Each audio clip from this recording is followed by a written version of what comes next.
My name is Summer Aguilera. I'm with the Chukson Water Protectors. Pretty much what I want to talk about is just the overall injustices of indigenous people across the Americas and how it's still a subject that's very relevant today.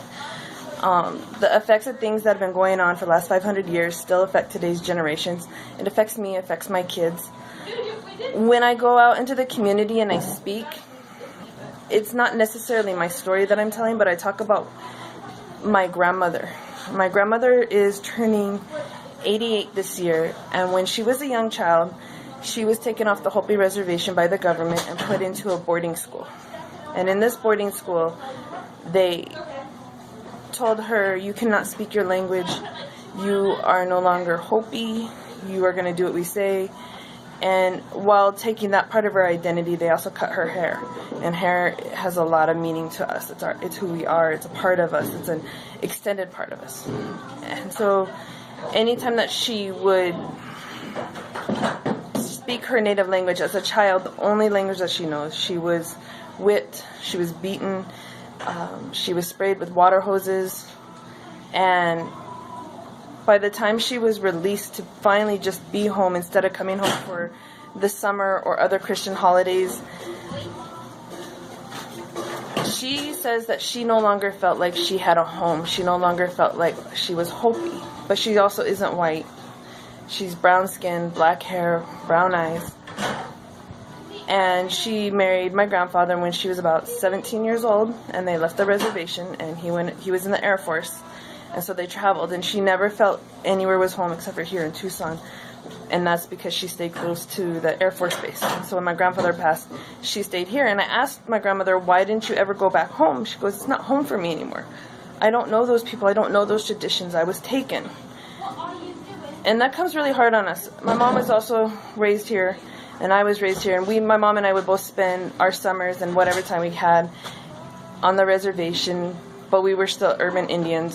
We were never Hopi enough for the Hopis. We were never white enough for the white people. And it wasn't until I became a young adult with children of my own that I realized that I just thought I was weird. I didn't realize that the problem was nothing to do with anything I was in control with, but just the color of my skin, that I was darker, but too late to be dark, too dark to be light, and I just didn't fit in. And I didn't know how to handle it, and I've always been an activist, not necessarily directly in the community, but in other means. And then Standing Rock happened, and I started seeing this stuff, and I started reading this stuff that, people are just asking for the right for clean water. They're praying for the right to clean water. All the things that I was taught, be peaceful, be prayerful, don't start fights, don't pick fights, go and talk about it and explain to people that this is what's bothering you, but don't start a fight. Do it the right way. And I see these people that, look like my family. They have a lot of the same beliefs. They're getting attacked. They're being told, no, you can't do this. You don't have the right to clean water. And I started getting mad, and I didn't know what to do, so I became a keyboard warrior. I started contacting the government. I started doing emails, calling radio stations. I started calling the news stations until they wouldn't take my calls anymore, and I emailed and wouldn't get responses. And then eventually an extended family member directed me towards the Tucson Water Protectors, and I went to their meetings, and I was like, wow, for the first time in my life I felt like it was someplace that I felt I really belonged, to people with the same beliefs, other indigenous people who were here in Tucson that wanted to make a change and say, hey, indigenous issues still happen. I mean, we're still being oppressed. There's still the silent genocide. These things are still going on every single day. Just no one's talking about them. And Standing Rock happens, and all of a sudden we're all talking about them, and we're all standing up going, you know what? We're done. We're done being quiet. I mean, in Hopi, especially as a woman from Hopi, we're not supposed to be loud. We're not supposed to be boisterous. We're not supposed to put our fist up in the air and yell. And with blessings from my elders, I get to do that now and say, hey, stop hurting my people. I mean, our water is already contaminated.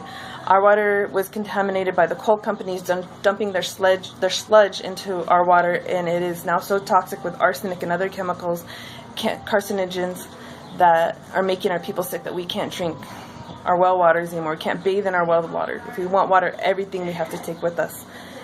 And it needs to stop. All we're trying to do is protect our earth. We have one earth, one mother, who gives us everything that we need to survive. And all we're trying to do is protect her. And we're not going to stop until we save her, because she doesn't need us, but we definitely need her. And she's going to stop fighting for us. So she's going to start fighting us back. And there's not going to be humans. My kids aren't going to be here anymore. They're not going to know a future unless right now we all stand up together and make changes. And that's what the Chukson Water Protectors are. Is we stand in solidarity with so many different organizations across southern Arizona that we're just trying to make changes for indigenous people, the environment, human rights, the right to be a human being, for clean water, clean air, live, like not have to fit into this social box of saying wear designer clothes, shave your pits, whatever. We get to be who we are, and that's okay.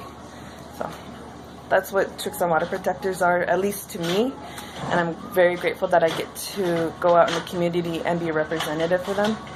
But I just really want people to know that indigenous issues are still a huge thing, and we need to stand for our people, and it's okay to stand up for our people.